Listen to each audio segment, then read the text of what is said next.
Hello, and welcome to the 4 keys to cutting college costs, how to avoid overpaying for college. Problem we have is families often overpay for college, take on too much debt, hurt their savings and retirement plans because they've tumbled unprepared into the late stage college funding pressure cooker. And a little of the backdrop on what's creating this is the competitive pressures of these schools and their marketing campaigns. They're masters at marketing. They create a good product with their school settings, but children are developing unrealistic college lists based upon their own resources, and deadlines tend to happen, and they wind up creating rash decisions by parents and students alike. And what's driven is there's not information done prior to making these decisions on the actual cost of the colleges, the degree earning power, and graduation rates, which we'll all cover. And bottom line is your high school counselors are not equipped to give each parent a counseling session on what they can afford, what's based on your own financial wherewithal. And the result is children and parents alike are overpaying for college. And it's driven by brand name college and not evaluating all of the true costs in college, taking out home equity loans or second mortgages and stealing from your retirement. So my name is Joseph Vecchio. I'm a CPA and certified financial planner with 25 years of tax and financial experience. I'm a specialist in education funding. I do this all without financial product sales, all through strategies, proven strategies that work. And late stage college funding planning can make this period in your life less stressful and pressured if you can follow these 4 keys that I stay up. So let's first start with what's the most important thing I need to know so I can avoid overpaying. Key number 1, parents must lead this college selection process with your child as the co-pilot, because you have the most to lose and so does your child. And to put things in all reality, to allow a 17 or 18-year-old kid to make a huge buying decision that's going to have ramifications for long on when they don't really have any real world experience with finances is a mistake, in my opinion. So parents, we have to drive this. And how do we drive this? Through knowledge. So it's better to know at the beginning. And we'll start with retention rates. And why are retention rates important? Retention rates are firstly when someone goes to college, a child goes to college, do they stay and graduate 4 years of college or do they leave? And here are the rates. 28% of students drop out after the first year, and this is the average. 12% transfer to another college, and college dropouts are 4 times more likely to default on student loans than those who graduate. So the point here is retention rates is a very important stat and is not spoken about. And the reason why is transfers are very expensive.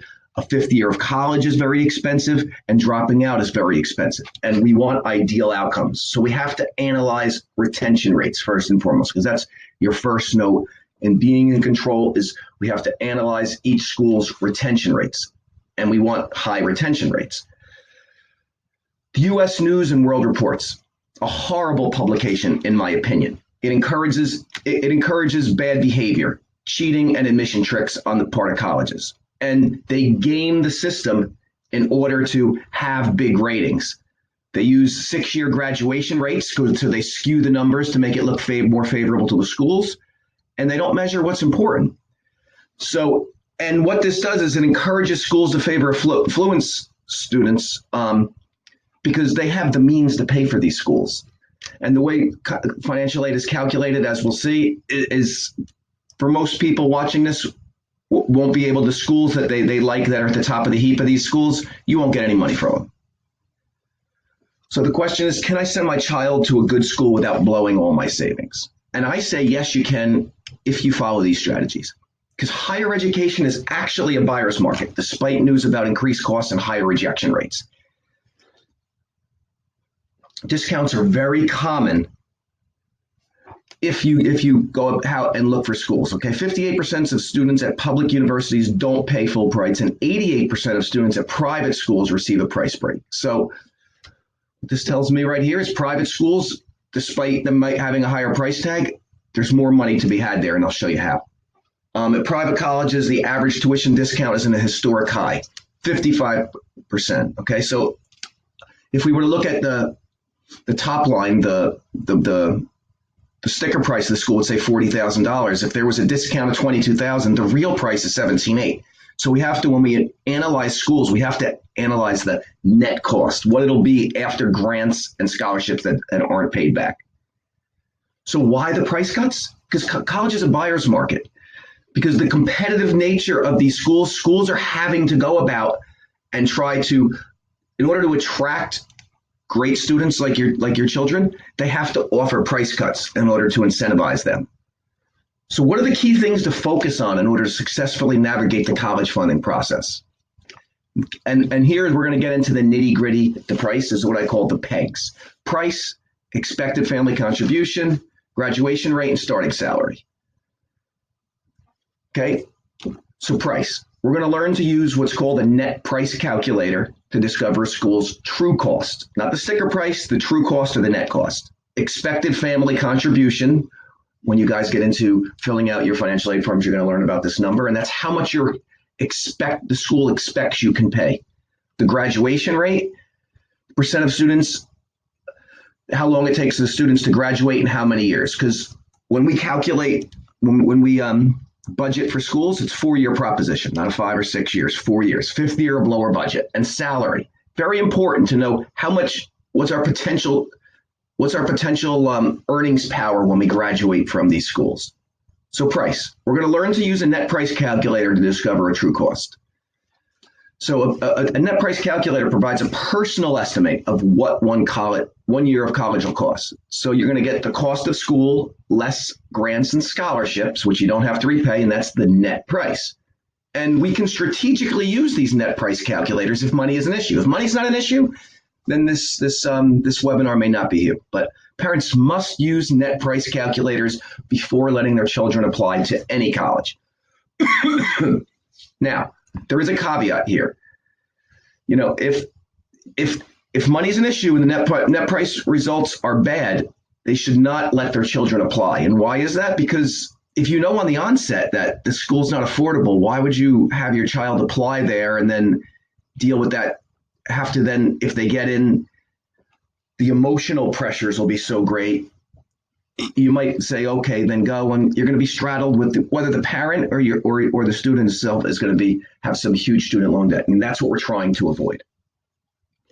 So what you're going to need to fill out these net price calculator is you're going to need your tax return and your latest non-retirement investment account statements, because for most schools, your retirement savings is not included. Okay, and many calculators will also ask for your child's GPA and test scores in order to calculate merit aid, which is also a component of it, because that's within the student profile, what kind of academic profile your child has.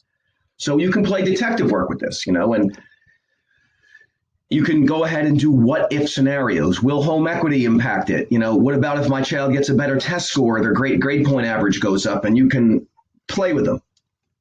And where to find them? Every school by law must have a net price calculator offered on there. But they're very, very deep within the website. So the simplest and easiest way to do it is to just Google net price calculator in a school and it'll come up. But you'll get more accurate results later on when you have a better understanding of what your true academic profile is for your student in terms of test scores and their GPA.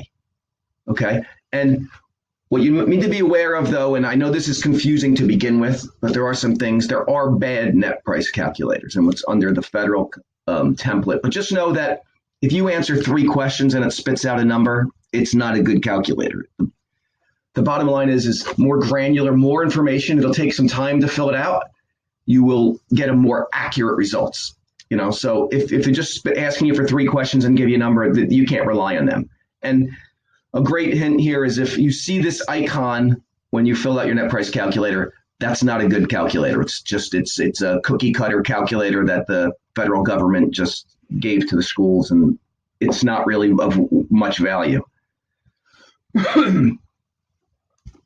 So expected family contribution. So now we've covered price, which is we're going to do the net price calculator expected family contribution. Very important. And when you fill out your financial aid forms, this will be front and center. How much you're expected to pay.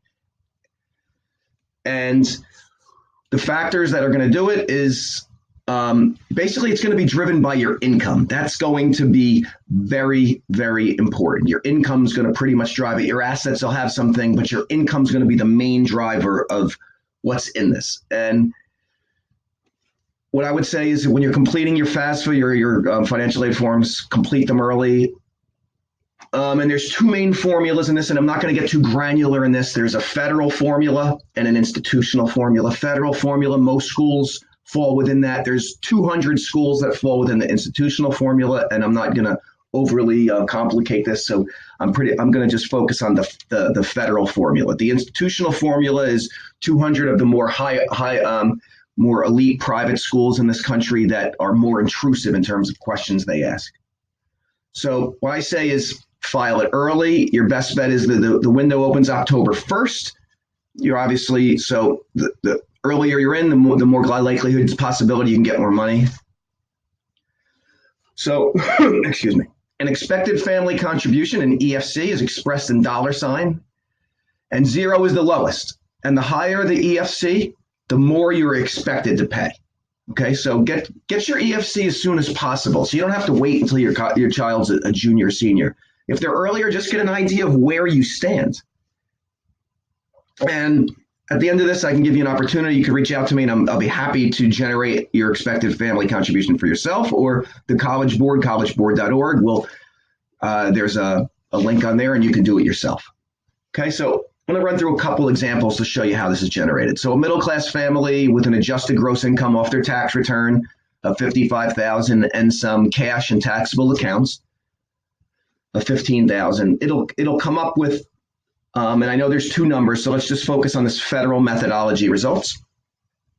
It'll generate an expected family contribution of $2,500. As I said, there's those 200 private colleges. They generate different numbers, so it'll get you different numbers, but to keep things matters simple, let's focus on the federal.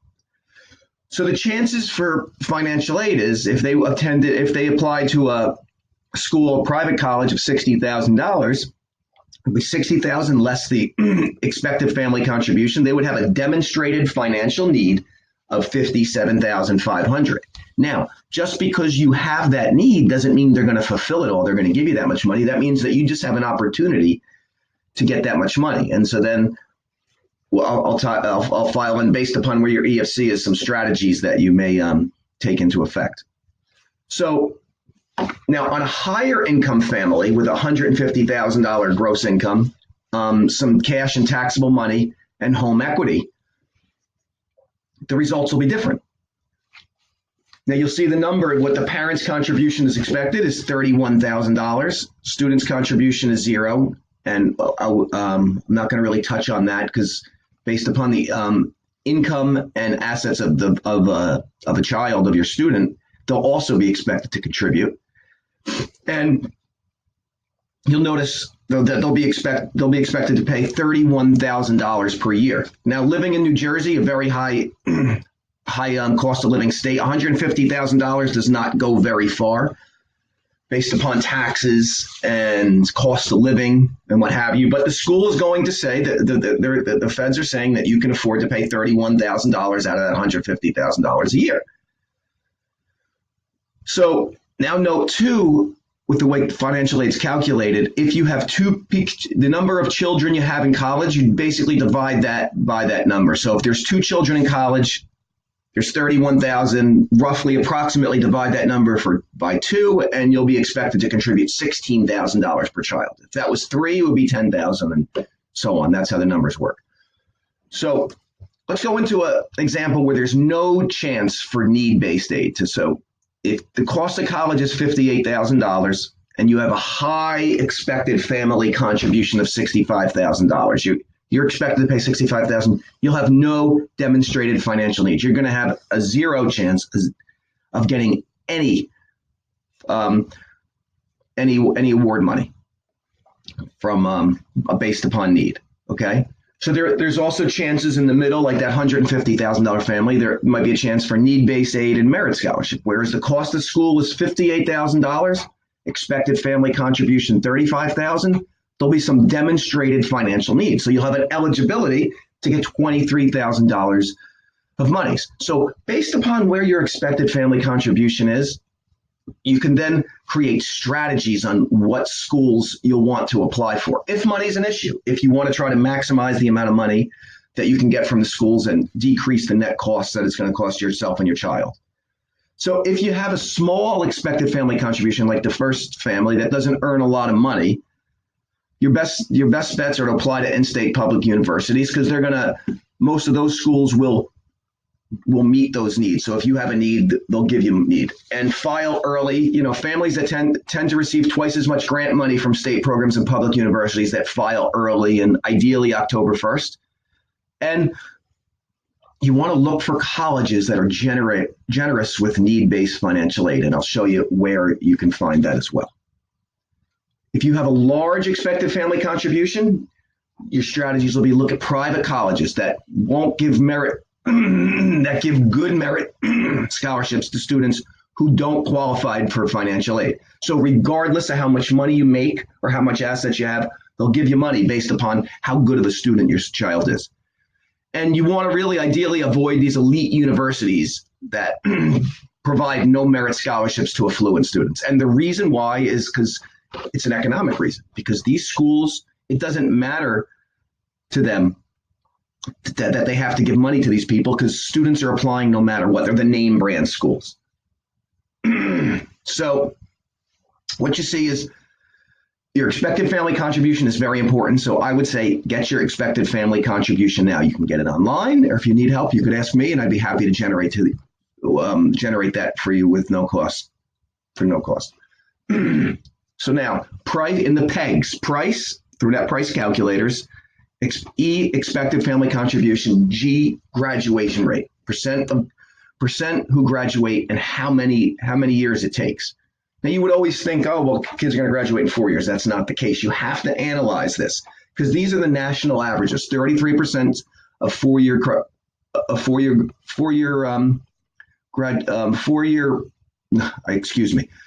33% of public colleges and universities, they graduate in 4 years. Horrible stat. And four-year grad at private schools, 53%. So these are your benchmarks, and you got to compare it against them, okay? And collegecompletion.org. And if you email me or send me a text, I'll be happy to give you a list of all of my resources. This is a great resource, and it will tell you the graduation rates of all these schools, okay? So if I look up Princeton, 87.8% graduate on time. It's a great rate compared back to private schools of 53. That's saying to me, you're going to graduate in 4 years. So when you create a budget or no, odds are you're going to graduate in 4 years. So San Diego State, 32% graduate in 4 years. Compare this to a 4-year public schools. That's right, the average. That's not a great rate. Okay, so you want to know that at the onset. You want to know what's the odds. Are the odds, the statistics, the probabilities more favorable that your child will graduate in 4 years? Because it's a 4-year proposition school, and you have to research this on the onset. Salary. You want to compare your projected school's prices versus your school's starting salary. And boy, how do you do this? Well, you have to make an estimate. In budgeting and financial planning, everything is about making your best educated guesses. And obviously life changes and you can change, but you got to make a guess. You got to assign some number to it. And the best place to do this is a website called educatetocareer.org. And it gives the most up-to-date, it's compiled by data scientists, and it gives up-to-date numbers. So within it, you could select a major, the school you want to go to. And in this example, I'll compare NJIT versus Drexel University, both very good engineering schools. NJIT has a price tag of $30,000, Drexel $65,000. So on comparing these numbers, you might say at the onset, oh, if I go to Drexel, I'm going to pay this bigger price, I can make more money. But drilling down into the number, Drexel University, starting jobs and salaries for a mechanical engineer at Drexel, I'll just use the major total, $63,300. NJIT, major total, $63,400. So you'll actually make more money after you graduate from 4 years, $100 more on average based upon those statistics there. So who's better off? Yes, you might love being in Philadelphia and that experience or what have you. But after the 4 years is over and all the partying's done and your friends are gone and life happens, and that you're expected to provide for your family, who's in a better situation? And I'd argue that the school that provides the best return on investment via their earning power, and it was a smarter decision financially to choose the school that provided for the least amount of money, you got the more bang for your buck at NJIT. So return on investment, I try to that. What you get doesn't necessarily apply to all college degrees, okay? So it's a factor to consider, okay? So will my child qualify financial aid, and how does that impact all other money sources? So we're going to get more nitty gritty into the numbers of things, okay? So will my child qualify for financial aid is answered when you understand how aid, scholarships, and loans work to produce the lowest cost possible. And there's 4 types of financial aid: grants, scholarships, which do not have to be repaid, obviously; loans, which will be packaged when you get your financial aid awards. They'll package as financial aid, but they have to be paid back. So it's not truly financial aid. It's just a lot of these colleges use misleading language to try to confuse you and make you think you're getting more than you're not. So we have to really analyze and break them down, and other borrowing options. So grants do not have to be repaid, and grants are primarily need-based. So Pell Grant is our greatest example. So if you're non-need based, odds are you're not going to get this. Scholarships do not need to be repaid, and they're based upon merit. They can come from a variety of sources. Okay, but scholarships for most people that don't have, that are not in a profile to get money from states or the government, this is where we're going to find our money. Loans, there's the federal direct loans, and I'm not going to get really into the nitty gritty. And then there's Parent Plus loans. Just one thing about the Parent Plus loan: they're very dangerous. They'll give you as much money as you want, parents, after school. They'll label it as financial aid. You can get yourself in a lot of trouble. Other options: home equity loans, private loans, and I'm not going to drill down. Just know what we're trying to do is reduce the costs and not take out loans, to not basically mortgage our future just to have a college degree.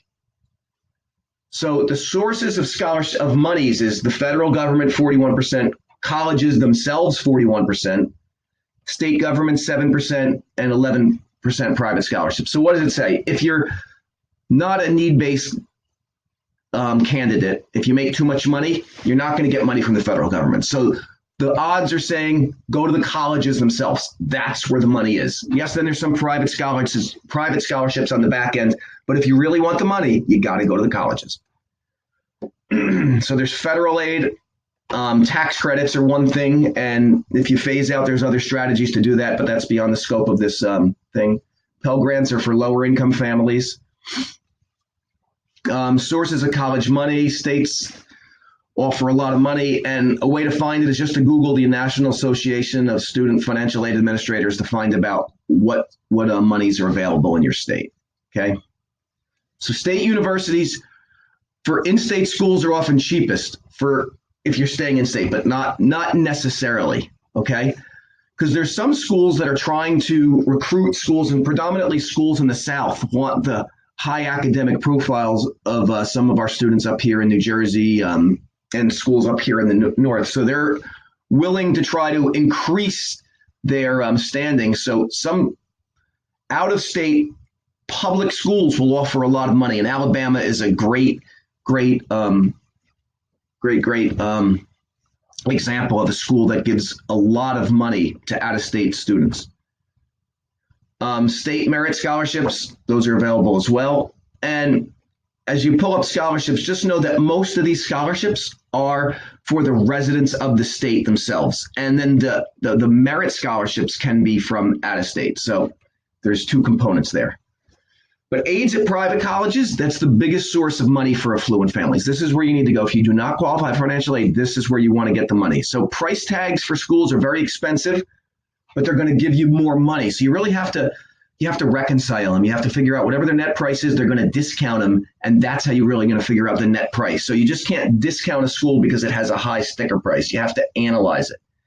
So if you won't qualify for need-based aid, and money's tight. So you make a high income, but you don't have a lot of assets to pay for. You don't have that cash flow, and basically you're making a lot of money, but your bills are tight. The worst place to apply for college from a financial aid standpoint are the most highly ranked university. And the reason that is that the demand for these schools is so high, they won't give you any money. And schools with the best financial aid are often elite. And these schools will give, if you have a financial need, you'll get that money, but they won't give you any other money. You're not going to get any, you'll get no merit awards, no scholarships, because people attending these schools are all very high academic students. So there's no way to differentiate themselves on an academic point. So they basically only give money based upon need. And so if you have no need, these are not the places to go if money is an issue. So to take advantage of the sales, you need to throw a wider net. You got to really look at this thing. So where you find this institutional money, when I say institutional money from the schools themselves, is from collegeboard.org. And you go on collegeboard.org, you put the name of the college in there, and you go on the paying tab, and it'll give you all the things. And here's on the paying tab, up here is the financial aid by the numbers, and it analyzes it, percent of need met on the top arrow. So if you're a child that, well, firstly can get into Yale, but if you're a child that can get into Yale and has a financial need, that school will meet 100% of your need. Okay, and if you look down here, there's a thing, average non-need based aid. If you don't have need, if you make a lot of money, you'll get a good round number of 0. They won't give you any monies. Now, a poor need-based and merit aid school, NYU. On the red arrow top, 65%. If you have need, they'll only give you 65%. And if you don't have need, if you look down, they'll give you $5,000. That's not a good number. These are the numbers that really matter. If you're a need-based family, you want to meet that need. You want to find a school that's going to fulfill all that need. If you make a lot of money, you have a high expected family contribution, you want to find a school that the average non-need based aid is high. You want a high number. So a large merit scholarship to someone that's going to give a school. Yes, Hendrix College, many of you have never heard of it. It's a private school and it has to work hard to fill its roles. But if you look down here at that arrow, the average non-need based aid, per year, $35,000. They're going to work very hard to get your child to come there. And so depending on where you stand, the profile of your child and how your expected family contribution is, this is going to depend your strategy. So your strategies, it's very personal, is based upon your particular family situation dynamic. Okay, private scholarships, competition is fierce, and there's not a lot of money. So there's a lot of information. How do you process all this? Okay,